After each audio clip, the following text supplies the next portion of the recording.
નમસ્કાર. આજે આપણે ઉમાશંકર જોશીની એક ખૂબ જ સુંદર વાર્તા સત્યવ્રતની ઊંડાણમાં ઉતરીશું અને જાણીશું કે કેવી રીતે એક સાધારણ વચન કોઈના જીવનને સંપૂર્ણપણે બદલી શકે છે. ચલો, આ વાર્તાની શરૂઆત એક સવાલથી કરીએ. શું સાચું બોલવું એ સૌથી સહેલો નિયમ છે? કે પછી એની પાછળ કોઈ એવી શક્તિ છુપાયેલી છે જેની આપણે કલ્પના પણ નથી કરી શકતા? અને આ અદ્ભુત વાર્તાના લેખક છે આપણા જ્ઞાનપીઠ પુરસ્કાર વિજેતા સાહિત્યકાર ઉમાશંકર જોશી. એમની ખાસિયત જ એ હતી કે તેઓ માનવ મનની ગૂંચવણોને બહુ જ સરળ અને સચોટ રીતે રજૂ કરતા હતા. તો આપણી વાર્તાનો હીરો કોઈ રાજા કે રાજકુમાર નથી, પણ એક ચોર છે. અને એની જિંદગીમાં એક સાધુ સાથેની મુલાકાત એક એવો વળાંક લાવે છે જે એનું આખું ભવિષ્ય બદલી નાખે છે. એ સાધુ ચોર પાસે આવે છે અને એક બહુ જ વિચિત્ર શરત મૂકે છે.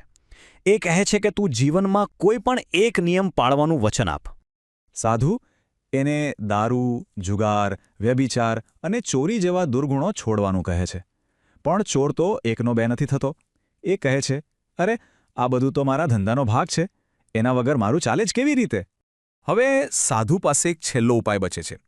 એ એક એવું વ્રત સૂચવે છે જે ચોરને લાગે છે કે આ તો સાવ મફતનું છે, આમાં કોઈ નુકસાન નથી. હંમેશા સાચું બોલવાનું વ્રત. અને ચોર તો રાજી થઈને હા પાડી દે છે. એને એમ કે આમાં વળી શું મોટી વાત છે? પણ એને ક્યાં ખબર હતી કે આ નાનકડું વચન એની આખી જિંદગી પલટી નાખવાનું છે. તો ચાલો હવે જોઈએ કે આ એક વચને એની જિંદગીમાં શું શું બદલાવ લાવ્યા. આ વ્રતની પહેલી કસોટી કેવી રહી? જેવું એણે સત્ય બોલવાનું વ્રત લીધું, તરત જ એની અસર દેખાવા માંડી. એણે થયું કે જો હું દારૂ પીશ તો નશામાં કદાચ જૂઠું બોલી દઈશ. અને જુગારમાં તો સાચું બોલીને જીતાય જ નહીં. જુઓ કેવી ગજબની વાત છે. એક વ્રતને કારણે એના બીજા બે દુર્ગુણ આપોઆપ છૂટી ગયા. હવે એની પાસે બસ એક જ રસ્તો હતો. એક જ વારમાં એવી મોટી ચોરી કરવી કે પછી આખી જિંદગી કશું કરવાની જરૂર જ ન પડે. અને એનું નિશાન કોણ હતું?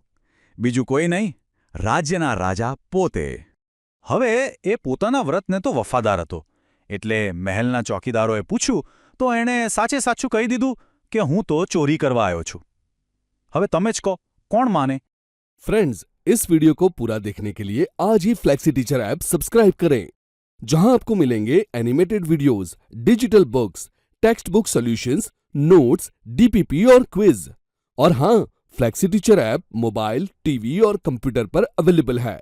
और अगर आपके पास इंटरनेट नहीं है तो तुरंत ऑफलाइन सेट टॉप बॉक्स के लिए संपर्क करें.